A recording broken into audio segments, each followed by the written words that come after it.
Okay, before we get started, I'd just like to give an update. OU is at 48, Texas is at 41. Don't know why, but UT had been winning up until about 7 minutes ago.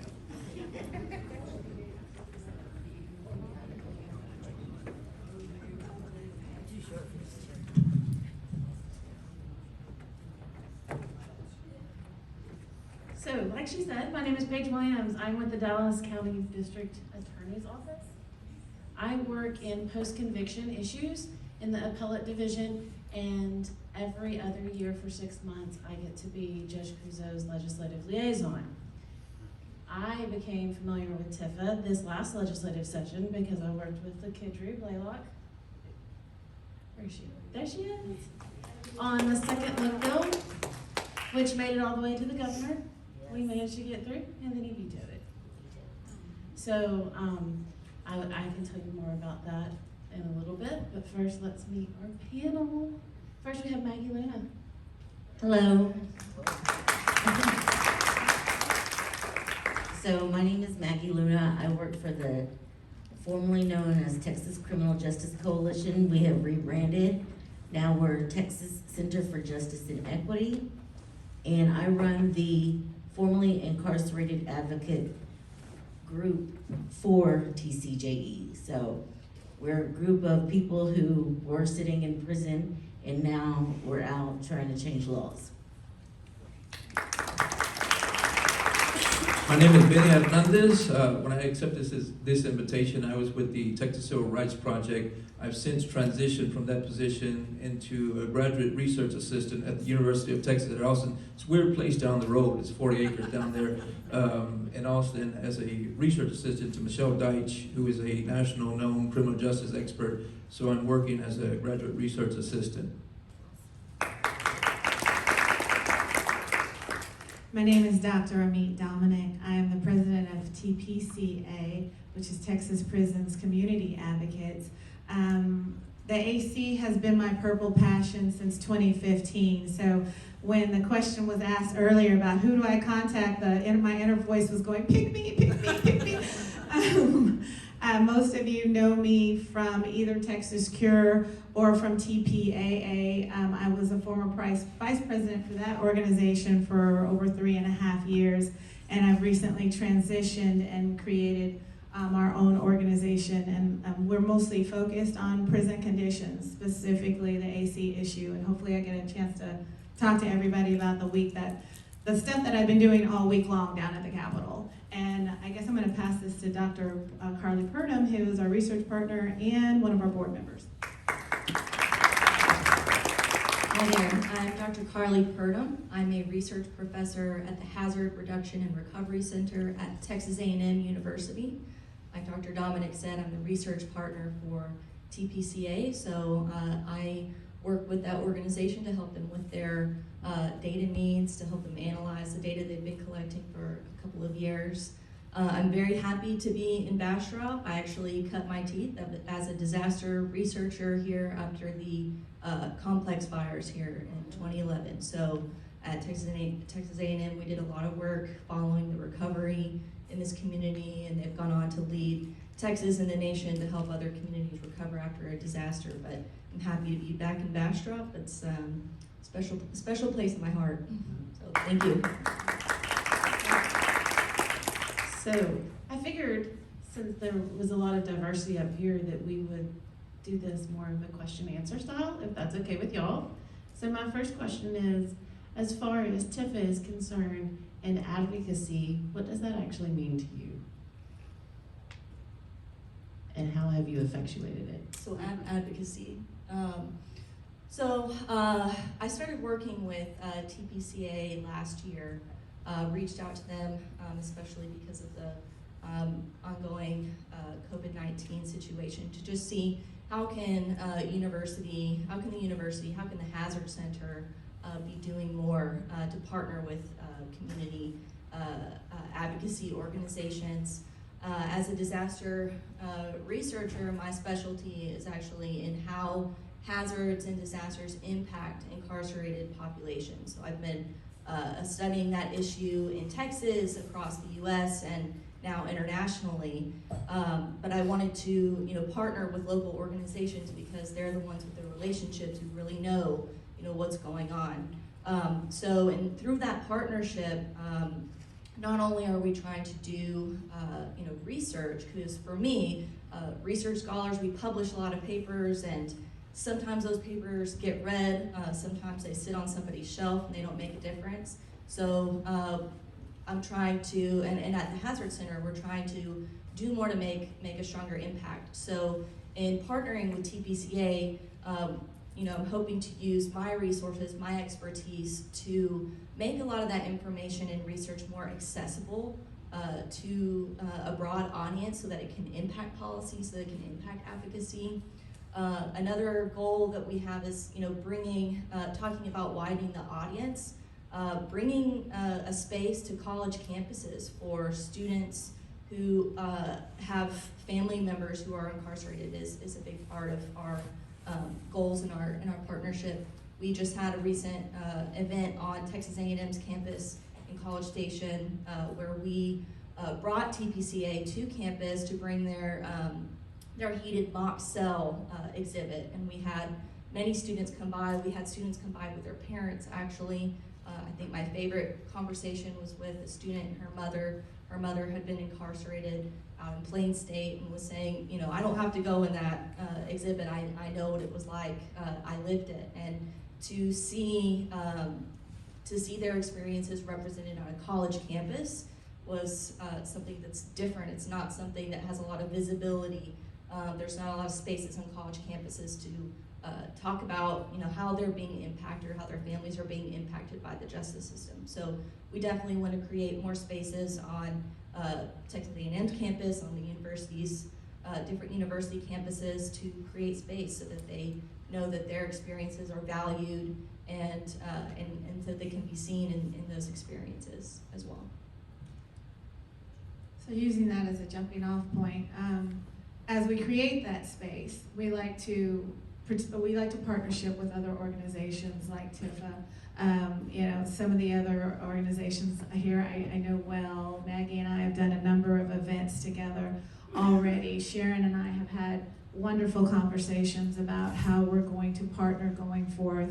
From a legislative perspective, there's just not enough of us out there speaking to the legislators.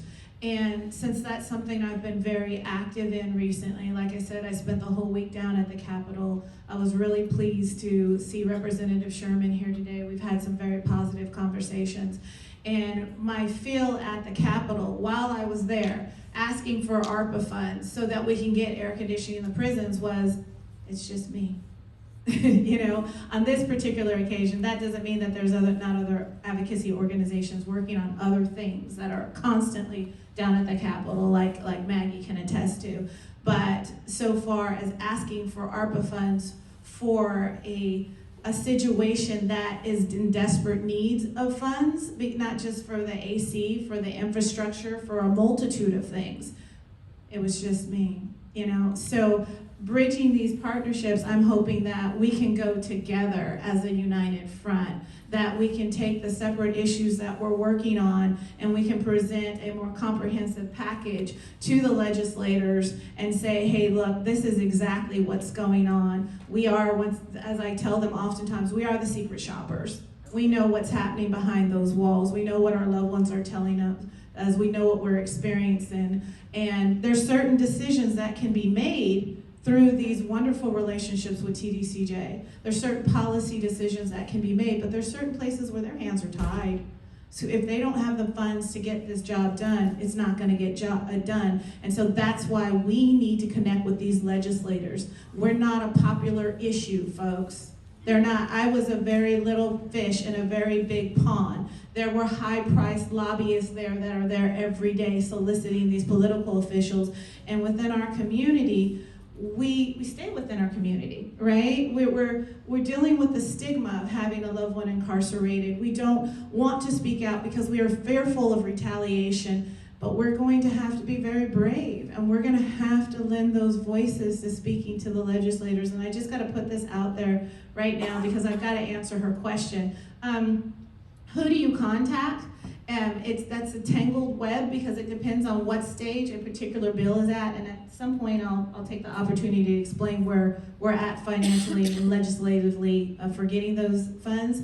But the easiest way right now for TPCA is to text 21333, text TX Heat to 21333. That links you into our actions. We have a letter action that the letter is already pre-written for you. You can modify it if you want to, but it goes directly to your legislators. That will also keep you on top of, like, if we're moving towards like text messages and things. Also hotlines on our public page on Facebook. We've got the information there for you as well. In your packet, I have our website. We're also in the process of revising our website, making it more user-friendly to folks. But the information is there front and center. We're increasing our visibility. We are on TikTok. We are on LinkedIn. We have our website. We have a couple of Facebook pages, just to name a few. I'm going to tell you this too. I know you don't want to do it. I didn't want to do it. But politicians love Twitter. Get on Twitter. If you do nothing else but retweet our tweets so that they can see that there's more people who are concerned about this issue, then at least do this. And then I'm going to pass the mic in a second, but what comes to my mind is a conversation I had with Senator Menendez in 2019 during the first session that we tried to put out a bill. He said, look at these teachers. They're here in the tens of thousands down here at the Capitol. I don't hear from my constituents. So if they don't hear from their constituents, there is no problem, folks. So if we don't speak up, there is no problem. And even when we do speak up, we've got a whole lot of things to trench through to get something done. Well, in terms of effective advocacy, I can say that I've seen more of that today than, directly talking to members of the top brass and TDCJ, advocating on behalf of your family members is really effective. From a strategic standpoint, when you start to talk about the community, my first session was in 1999, and that was at the height of the Get Tough area, and we weren't welcome. I worked, for the ACLU, the Texas Criminal Justice Coalition, and I can tell you members would tell me, what do you mean, put telephones in TDCJ? I remember Brad Livingston at the hearing that when he was testifying on the bill about, there were concerns, security went about what that would do in the system. And today I witnessed a top official from TDCJ come up here and show you a tablet and say, this is what we're doing. Times are changing, okay? Attitudes are changing. So, and it's because of advocates, it's because of the calls that you make, it's because, and as Amite said, it's important to call your legislators and let them know what's going on. And let them know about what's happening at the particular unit, or contacting agency officials and letting them know, because sometimes they're not aware as well. And so that's what we're seeing. Times are changing, attitudes are changing, and there are power in numbers. The more that we strengthen as a group of people who have been directly affected. And I've heard many stories from Dr. Hartman about how she was affected. Mass incarceration has affected all of us in one particular way or another. And it continues to affect us by the policies that our lawmakers put in place. And so we have the power. If we don't like what they're doing, we can vote them out, and we should. So keep that in mind. We have the power. Let's utilize it.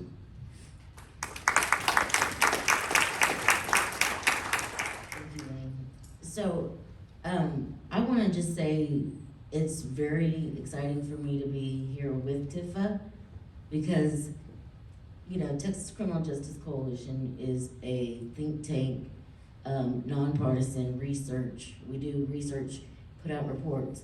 I am the formerly incarcerated advocate branch of that. And so we come out of prison not knowing what to do. Y'all have people in prison and you don't know how to take care of them. And so we are the voices from inside. And I want them inside to have hope that when they come out, they are not destined to work at McDonald's. They are not destined to live on the streets. Because that was my thought when I laid in that bunk. This is my third felony. I am not gonna ever be anything. Until I started speaking truth to power, going into session, telling them what is actually happening inside TDCJ. And we have family phone calls with TDCJ, and I just really appreciate the relationships that we've built with them.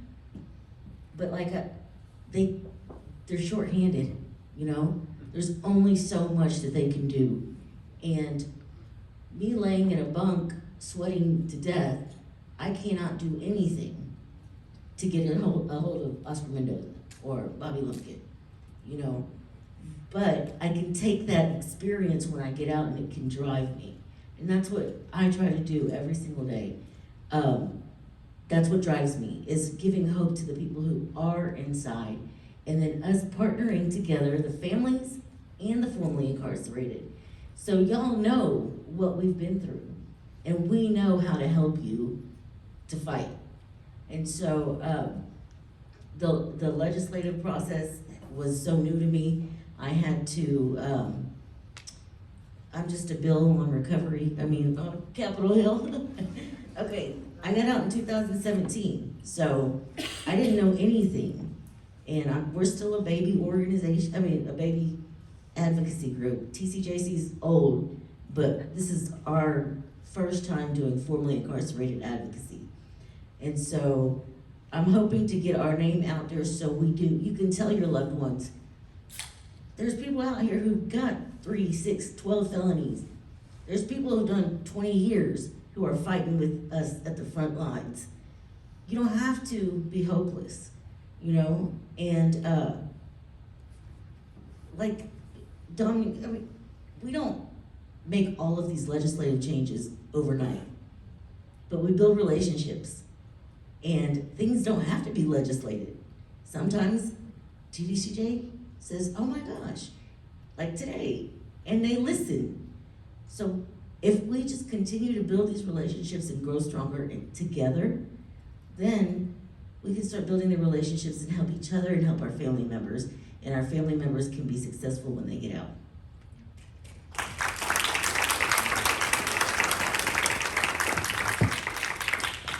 I'd just like to piggyback off that a little bit. So my first session was 2019. So I'm still also new to, and I had to watch I'm just a bill on Capitol Hill to relearn how to do all that. But I had the benefit of having my boss, Judge John Crusoe, as my mentor, who created state jail felonies, as some of y'all might know. And so he is well known down in Austin, and he knew how to maneuver the system. He also knew how to make relationships, because at the end of the day, relationship capital is everything when it comes to advocating at the state level. He also taught me to look for partnerships in unexpected places. I am a prosecutor, and we partnered with TIFA on the second look bill. So that's something that not everybody can say. But as a prosecutor, my job is to ensure that justice is done. And as a prosecutor, I can see sometimes the law isn't exactly written for justice. So that is where my boss is passionate and does send me down to Austin to make some changes. We took 26 bills down to Austin this session, and 12 of them were passed. One of them was the bill that said law enforcement agencies have to turn over all the evidence to the DA. That should be common sense. You know, it should be common sense. One of the other bills that we sent down this year, and I made it all the way to the final day, and LaKidru's bill, the second look bill, was in front of it. It was the last bill heard that night before the midnight deadline for any of y'all that was watching. My bill was the next one up.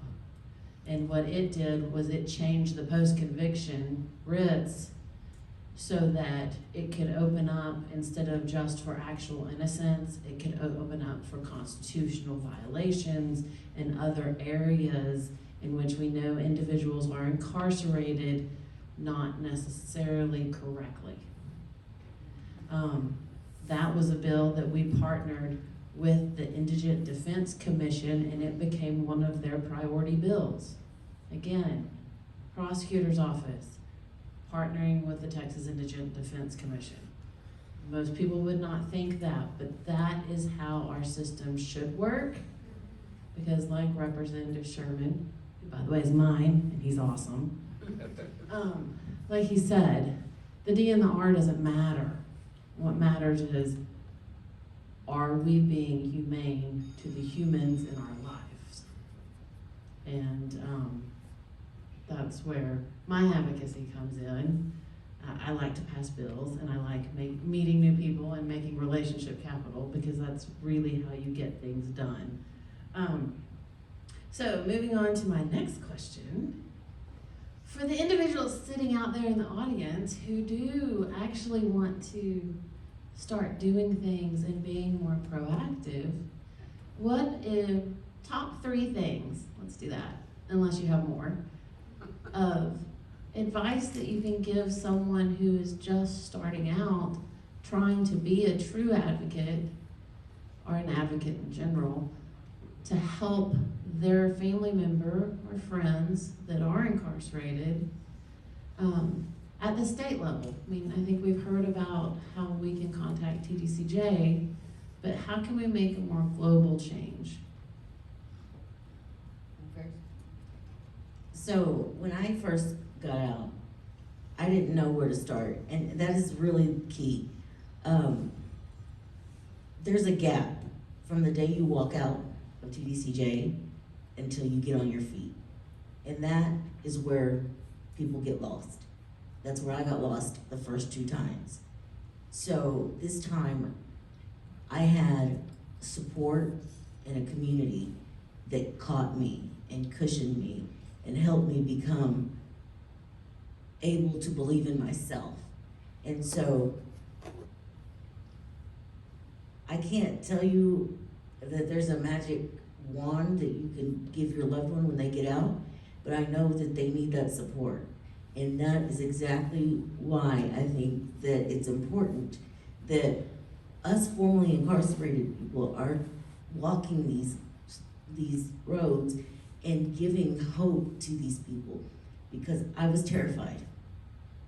And I can just still imagine walking out of those gates with broken TVC shoes, broken glasses, with contraband tape on my glasses, and not knowing where I was going next. And so what I would love to tell you that I went from there to here, and I didn't. It's difficult, it's hard, days get hard, but please reach out to these people who are doing the work and show your loved ones that we did it. I mean, it's not easy. Nobody gave me anything, but there are people out there who are still fighting for them. So please let them all know we are fighting for them. Top 3 things. Number 1, know your government. Don't call the Biden administration to complain about TDCJ, okay? It's not gonna get you anywhere. Know your government. Know who your elected officials are. Know where to lodge your complaint, if you will, where to take your action. Number 2, remember what your politicians tell you. If they tell you they're gonna do something, they don't do it, you have a vote.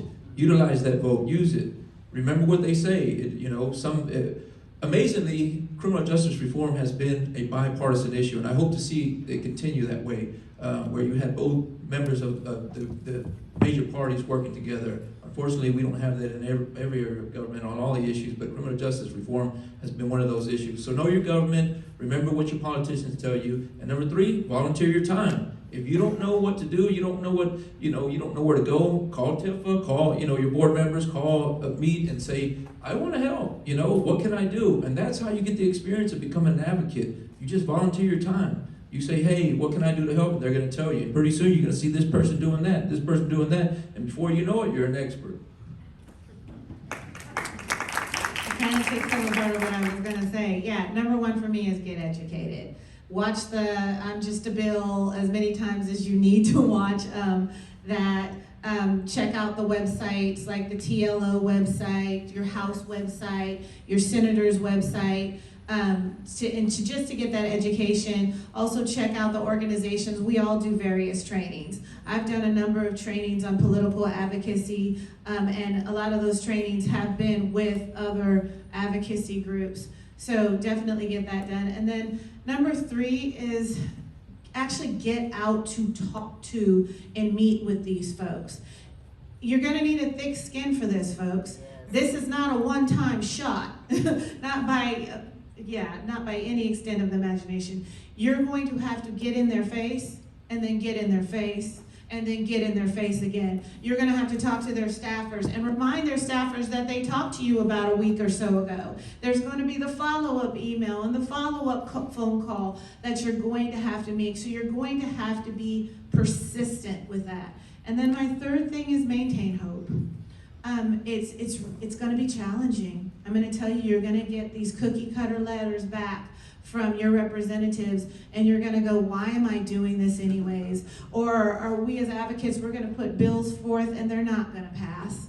Or it looks like they're gonna pass, and then there's this last minute twist that happens, and you're gonna go, why do I do this anyways? I don't wanna do this anymore. And you're gonna have to pick yourself back up and do it again. So that's my top 3.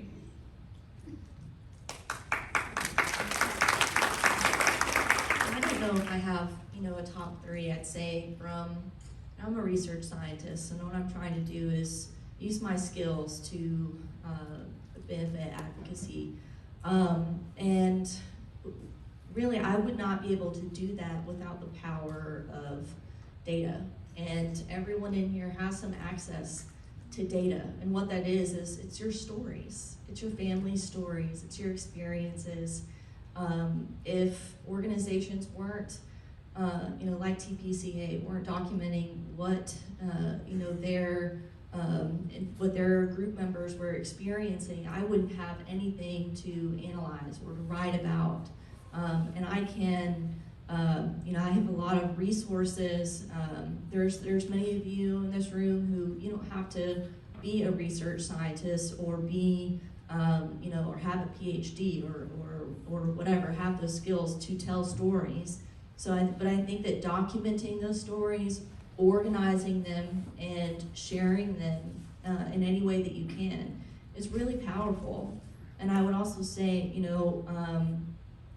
there is a big push in academia and universities to do more community engagement, and we're seeing that even being considered, as part of our university positions, where they want to know, what impact is the research that you're doing? If it is just sitting on a shelf somewhere and no one's reading it, why are we supporting it in what you're doing? So it's, I want to make a positive impact with all the work that I do, but it's also, better for my job, my position, if I can say what I'm doing has meaning, it has impact.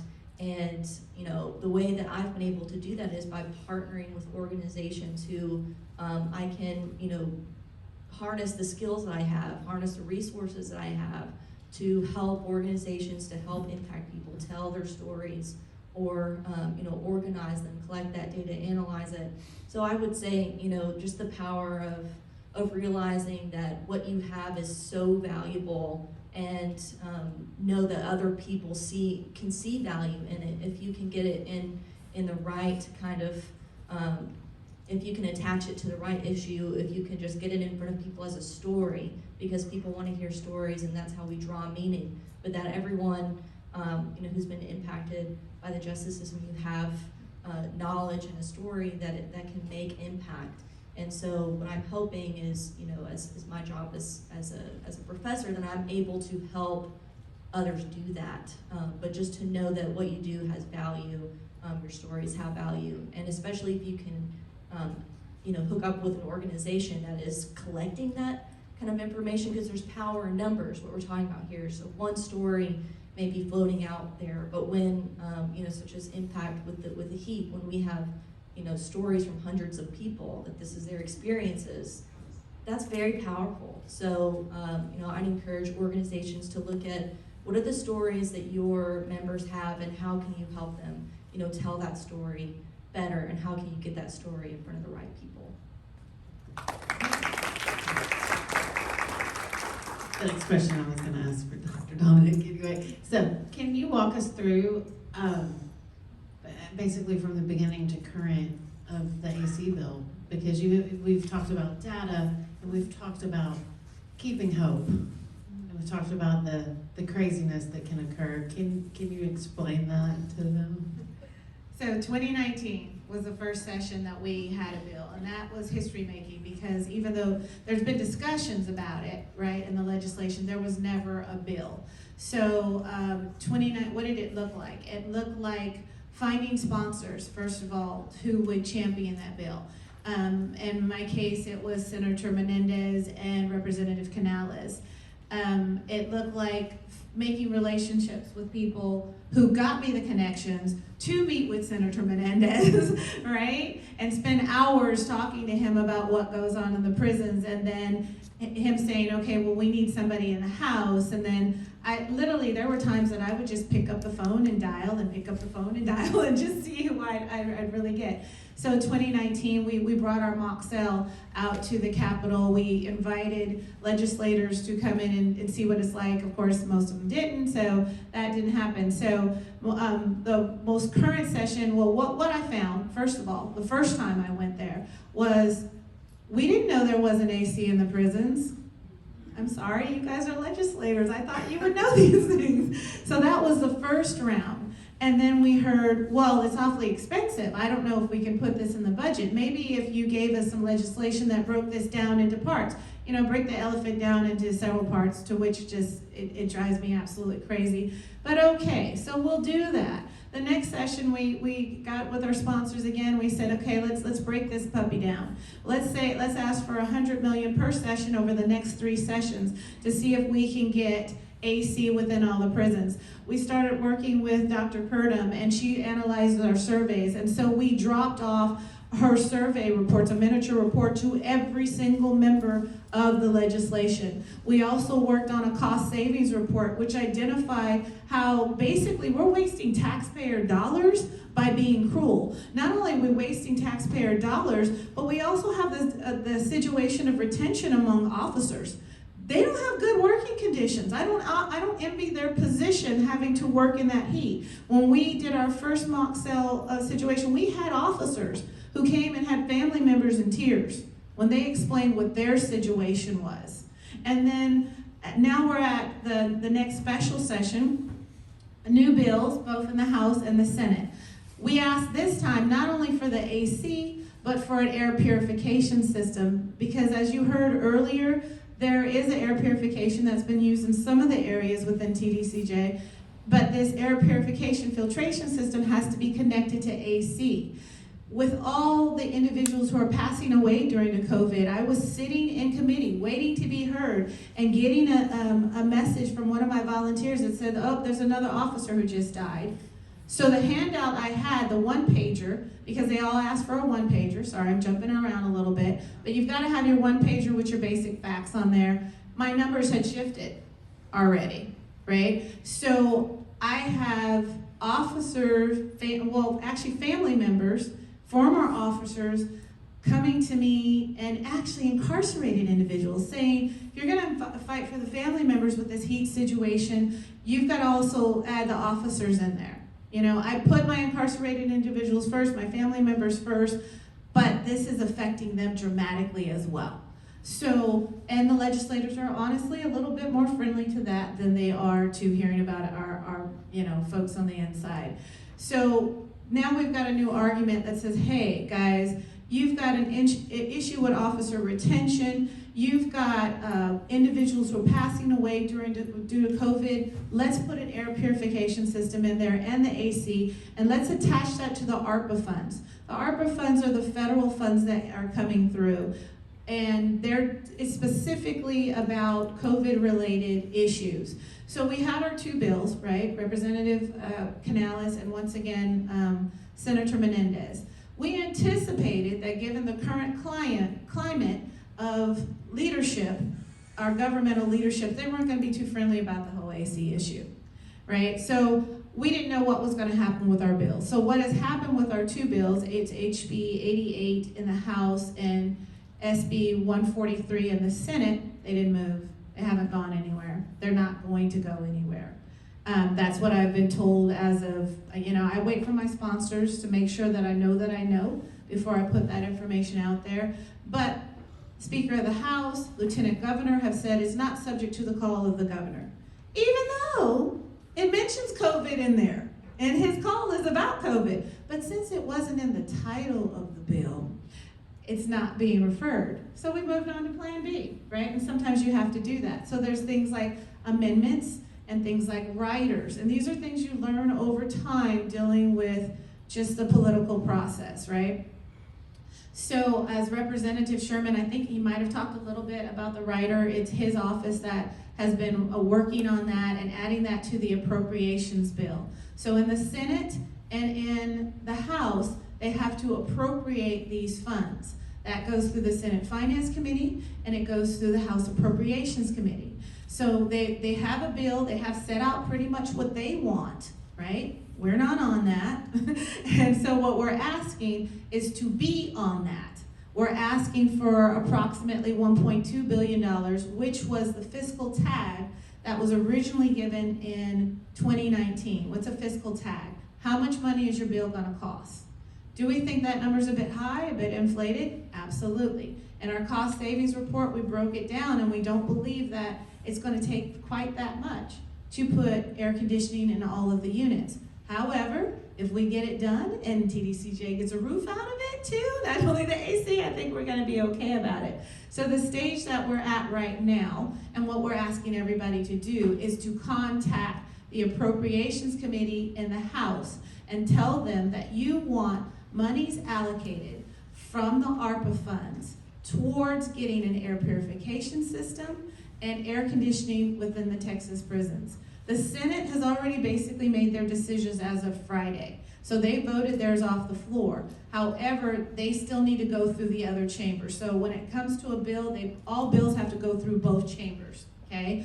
It was interesting, I had Senate members tell me, you probably should try in the House. I think you'd have better luck in the House.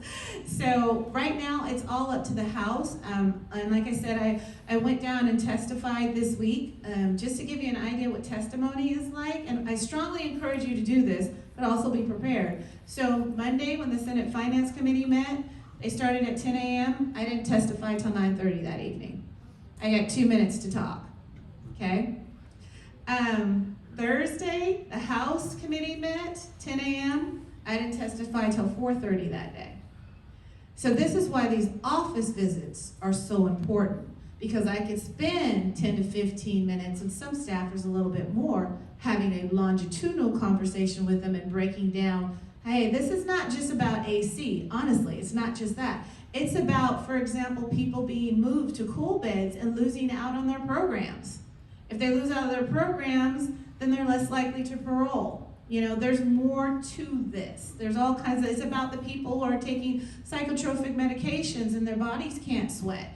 It's about the PTSD that we've heard about so many times. When I do a mock cell event, and both Benny and Maggie have been there, and I need them there. I need them to tell people what the experience is like, but I have some formerly incarcerated people who won't cross the threshold of a mock prison cell.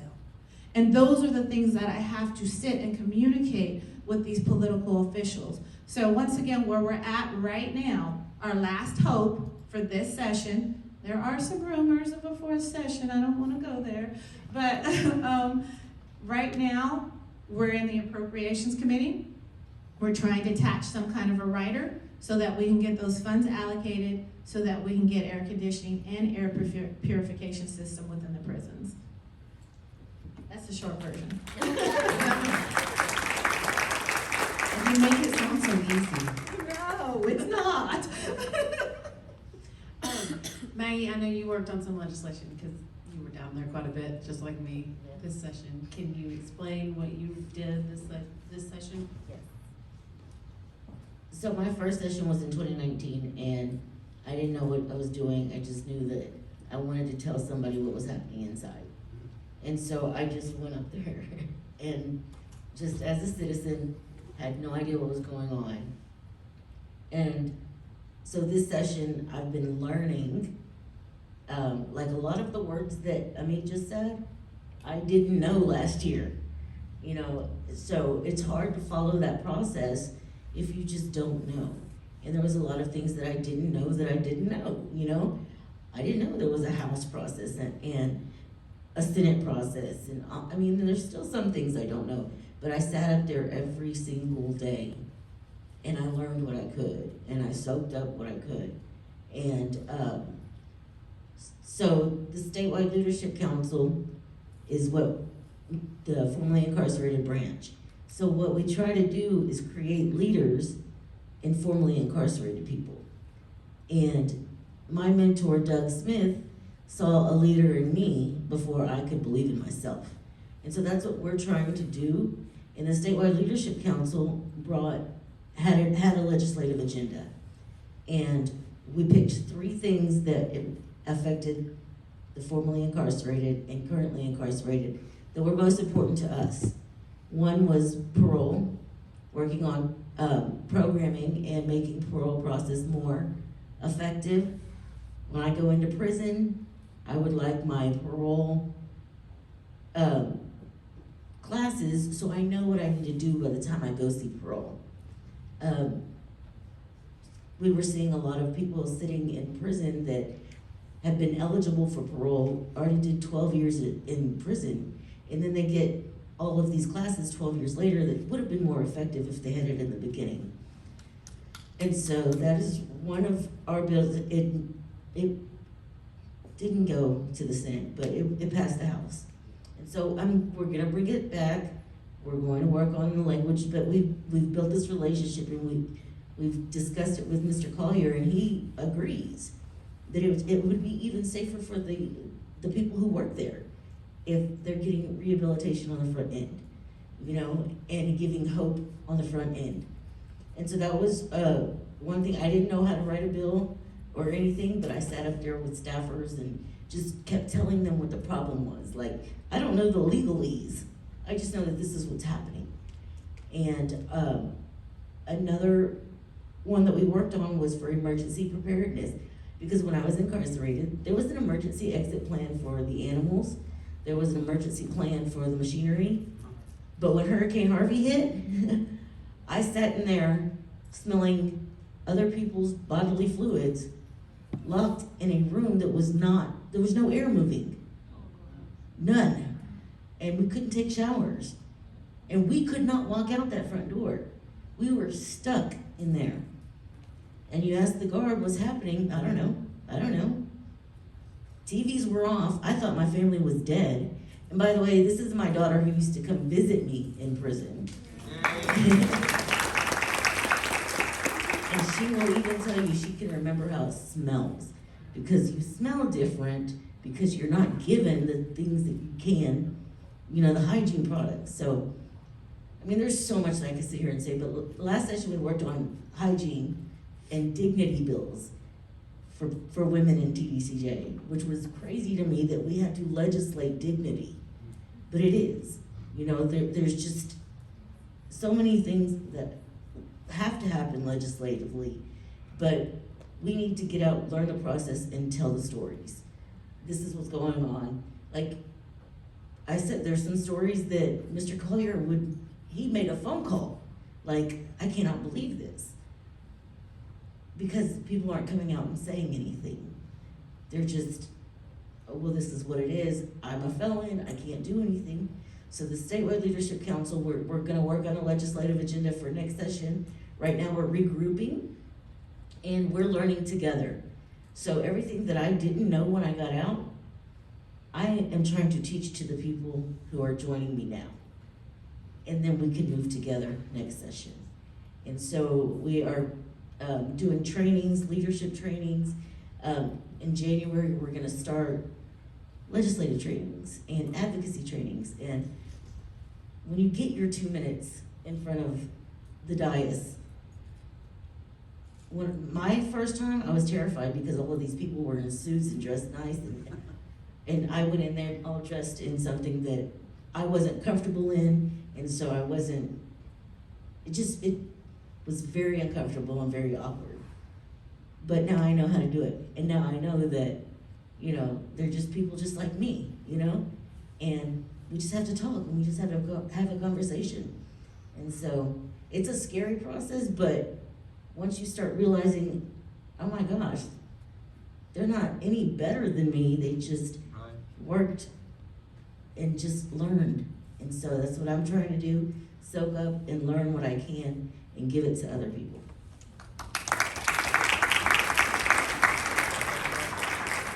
And you went to work on this session.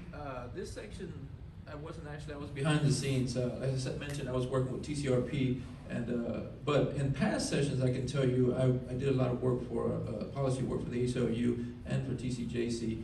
And what I can say is that, I don't know if this is insider baseball or if this is, when you start to work on a bill, you probably want to contact the governor's office and the top leadership within the House and the Senate, because I've had bills that I've worked all session for and the governor vetoed.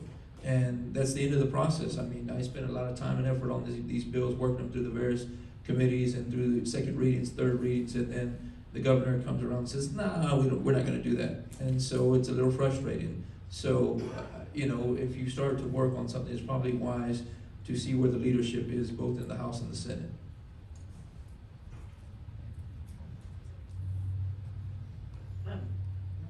I would concur with all of those, but going back to what Dr. Dominick was talking about, the process is crazy. And the people down there are equally as crazy because we're all trying to get our bills passed. Yes. So we're competing for that time, which is why, again, those coalitions and that relationship capital is so important.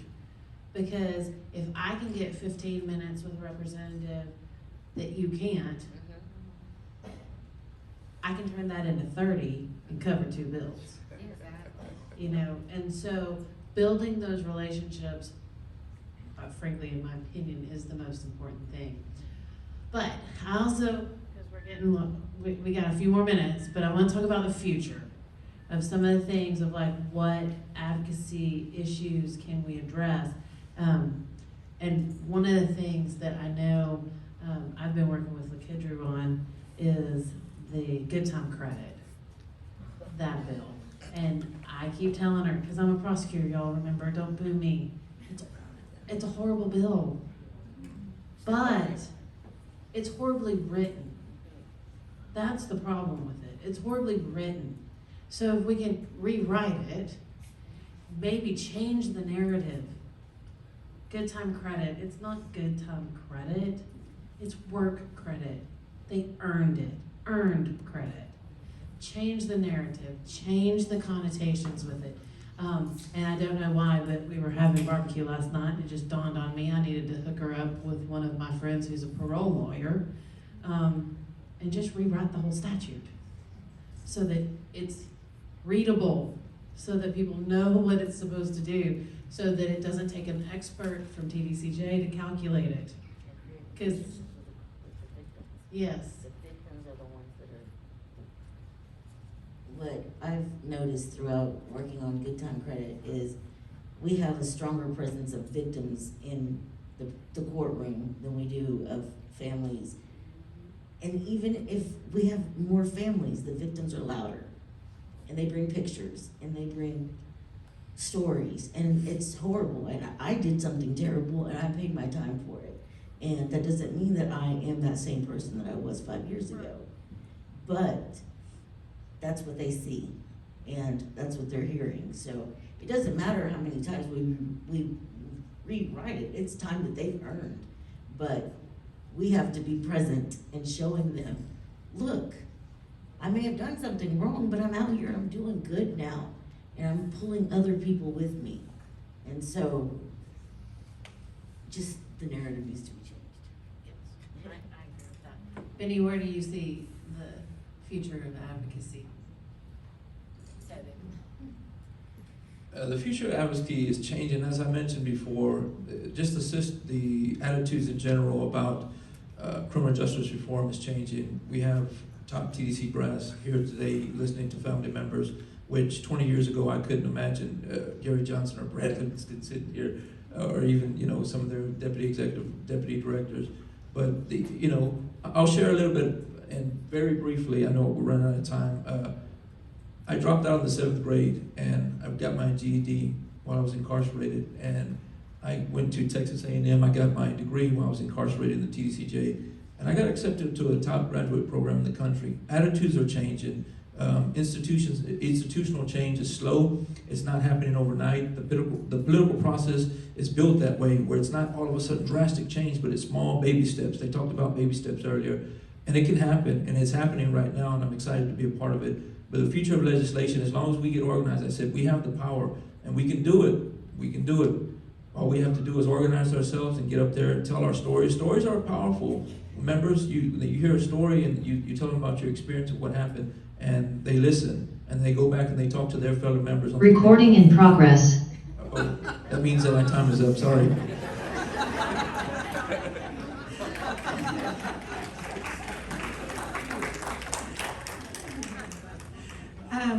I think it needs to be more strategic. I think we need to continue to work as partners among advocacy groups and take that up several notches. When I go into an office, if I've heard Maggie's story, if I've heard Benny's story, I'm telling them their stories. So that's where some of those places where those partnerships are so needed, they're so effective. I also think we need to be a whole lot more public. When I first started at this journey, my prayer was constantly, Lord, what's done in the dark, bring it out to the light. And I think that, I mean, we do have a large group of people, right?